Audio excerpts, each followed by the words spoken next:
देखिए, मैं ये मानता हूँ कि ये आज़ादी के बाद लिए गए सबसे बड़े रिफॉर्म्स में से एक है जो सीधा उपभोक्ताओं को तुरंत लाभ पहुंचाने का कार्य करेगी।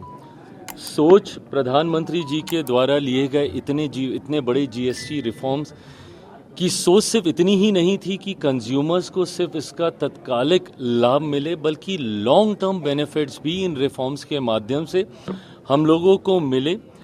इस सोच के साथ इन रिफॉर्म्स को क्रिएट किया गया था।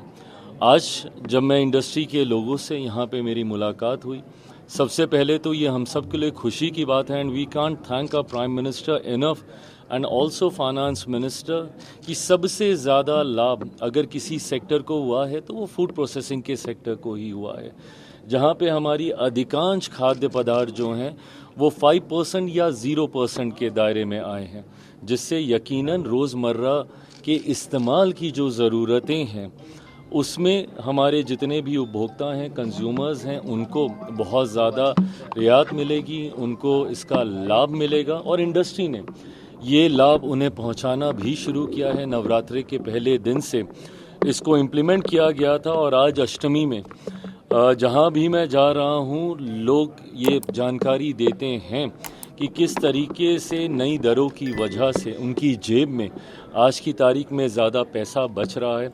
और ये सिर्फ मेरे ही सेक्टर नहीं, फूड प्रोसेसिंग का ही नहीं, अलग अलग जितने वर्टिकल्स हैं, भले ऑटोमोबाइल का हो, टेक्सटाइल का हो, जितने भी सेक्टर हैं, उसमें जिस तरीके से ये रिफॉर्म्स आए हैं, ऐसे में अब इन रिफॉर्म्स का जो इमीडिएट सोच थी कि कंज्यूमर को महंगाई से राहत मिले, वो तो हम लोग अचीव कर रहे हैं, बट साथ ही में अब कैसे इसको नेक्स्ट लेवल पर लेकर जाया जा सके, उस सोच के साथ आज इंडस्ट्री लीडर्स के साथ हम लोगों ने इस बैठक को आयोजित किया।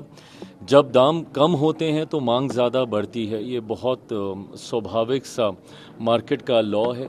जब मांग ज़्यादा बढ़ेगी तो इंडस्ट्री के पास भी अपने आप को एक्सपेंड करने की ज़्यादा संभावनाएं होंगी। तो कैसे इंडस्ट्री बैकवर्ड लिंकेजेस को ध्यान में रखते हुए एसएचजी ग्रुप्स हों या फिर एफपीओज हों या डायरेक्टली फार्मर्स के साथ इंटरेक्ट करके कैसे इस इकोसिस्टम को और ज़्यादा विस्तृत करें, कैसे कैपेसिटी बिल्डिंग की ओर इंडस्ट्री प्रोएक्टिवली कदम उठा सके, इन तमाम विषयों को लेकर हम लोगों ने चर्चा की।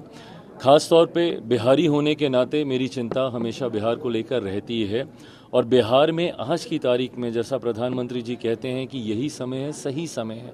मैं मानता हूं जहां एक तरफ केंद्र में हमारी सरकार का नेतृत्व मेरे प्रधानमंत्री नरेंद्र मोदी जी कर रहे हैं, तो वहीं बिहार में मुख्यमंत्री नीतीश कुमार जी कर रहे हैं। और ये वो डबल इंजन की सरकार है जो इन्वेस्टर्स को वो इकोसिस्टम, वो व्यवस्था तैयार करके देती है जहां पे ना सिर्फ उनका निवेश बिहार में सुरक्षित रहेगा, बल्कि वो फले फूले भी, उसके लिए भी हर संभव कदम उठाने का कार्य प्रयास मेरी सरकार के द्वारा किया जा रहा है। ऐसे में आग्रह बस इंडस्ट्री से यही रहा आज की इस बैठक में कि अपने एक्सपेंशन प्लान्स को लेकर आएँ। जो लोग बिहार से नहीं हैं वो बिहार में निवेश करने की योजना पे काम करें। Ease of business, single window clearances उनको सरकार के द्वारा यहाँ पे प्रोवाइड किया जाएगा। ये विश्वास इंडस्ट्री को दिलाते हुए इंडस्ट्री बिहार, क्योंकि कृषि प्रधान राज्य है, जितना ग्रो करेगी उतना ही ना सिर्फ हमारे किसानों को आर्थिक मदद मिलेगी, बल्कि जॉब अपॉर्चुनिटीज़ भी क्रिएट होंगी।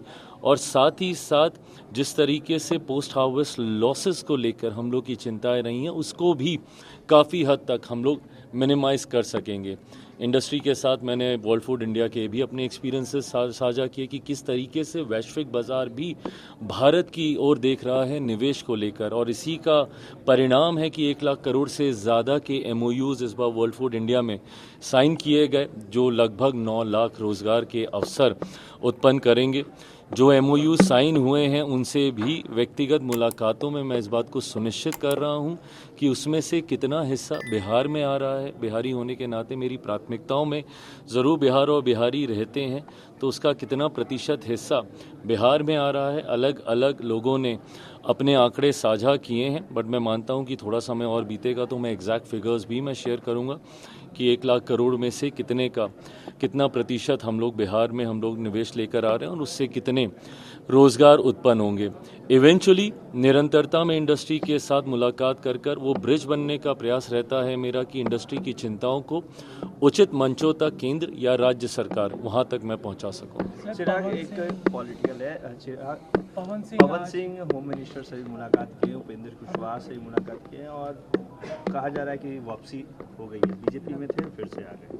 ये देखिए, वो ऑलरेडी गठबंधन का हिस्सा थे ही और यकीनन चुनाव के दौरान जिस तरीके से उन्होंने निर्दलीय चुनाव लड़ा, इस बात को लेकर गठबंधन के भीतर चिंताएं उत्पन्न हुई थी। बट और सबसे ज़्यादा इसका नुकसान हुआ तो आदरणीय उपेंद्र कुशवाहा जी को ही हुआ था। बट आज मुझे लगता है कि दोनों के बीच जब ये मुलाकात हो गई है तो जितने मनमुटाव होंगे उसको भी दूर कर लिया गया होगा। और मैं मानता हूं कि पवन जी से मेरा पुराना परिचय है, वो आएंगे तो ज़रूर गठबंधन को और लाभ ही मिलेगा।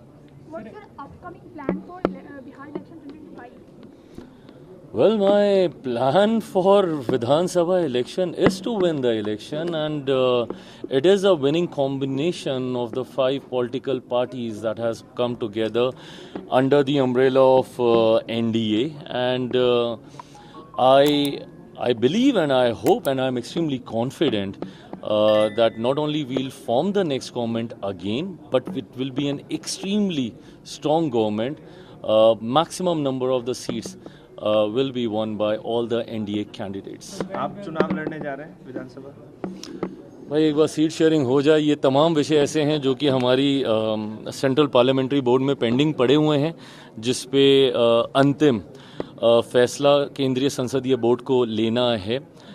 लड़ना चाहिए, नहीं लड़ना चाहिए, सारे मत केंद्रीय संसदीय बोर्ड के पास आ गए हैं। बट मुझे लगता है कि एक कलेक्टिवली कोई एक विषय पे फैसला नहीं लिया जा सकता।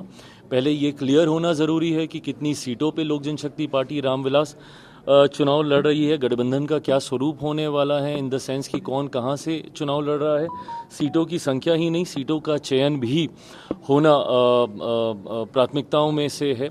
तो ऐसे में जब ये तमाम विषयों पर एक सेंस ऑफ क्लैरिटी आएगी, उसी के साथ ये भी क्लियर कर लिया जाएगा कि मैं विधानसभा का चुनाव लड़ूंगा या नहीं लड़ूंगा, या मेरी पार्टी में से और कौन से सांसद विधानसभा का चुनाव लड़ेंगे। संख्या क्या होगी? प्रभु, संख्या अगर मुझे पता होती तो मैं बता ही देता।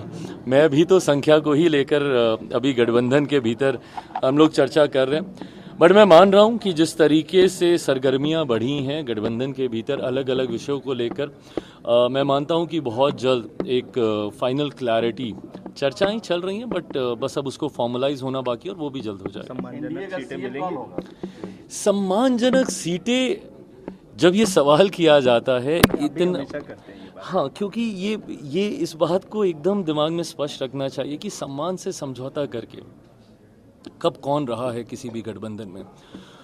और मैं नहीं मानता कि हमारे गठबंधन में किसी भी घटक दल की सोच ऐसी है कि वो दूसरे दल को सम्मानजनक मौका ना दे विधानसभा चुनाव में अपना प्रतिनिधित्व करने का।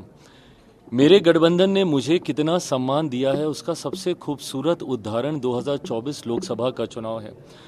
मैं मानता हूं कि भारत के गठबंधन राजनीति के इतिहास में ऐसे उदाहरण हम लोग को मिले होंगे कि जहां 10 सीटों वाले को 8, 8 वाले को 5, 5 वाले को 3, 3 वाले को 1 और संभवतः पार्टी का विलय करा लिया गया होगा। बट पहली बार ऐसा हुआ है कि एक सिंगल सांसद वाली पार्टी को 5 लोकसभा की सीटें लड़ने को दी गई। मैं भी उनके विश्वास पे खरा उतरा, 5 की 5 सीटें जीतकर उनकी मैंने झोली में देने का काम किया। तो मैं मानता हूं कि हर दल को उसकी सामर्थ्य के आधार पर इवेंचुअली हम सबका टारगेट मैक्सिमम स्ट्राइक रेट को अचीव करना है। तो मुझे लगता है कि जिस दल की जहां जिस क्षेत्र में ज़्यादा क्षमता है उस क्षेत्र का प्रतिनिधित्व उनके पास जाना चाहिए और ये मुझे लगता है बहुत सहजता से हो जाएगा। एनडीए का सीएम कौन होगा? इस पे अभी भी प्रश्न चिन्ह है क्या? क्लियर आप एक बार करें, आप भी सीएम। मैं पुनः क्लियर कर देता हूं कि मुख्यमंत्री नीतीश कुमार जी के नेतृत्व में हम लोग चुनाव लड़ रहे हैं। मुख्यमंत्री नीतीश कुमार जी एक बार फिर 2025 बिहार विधानसभा चुनाव परिणामों के बाद मुख्यमंत्री पद की शपथ लेंगे।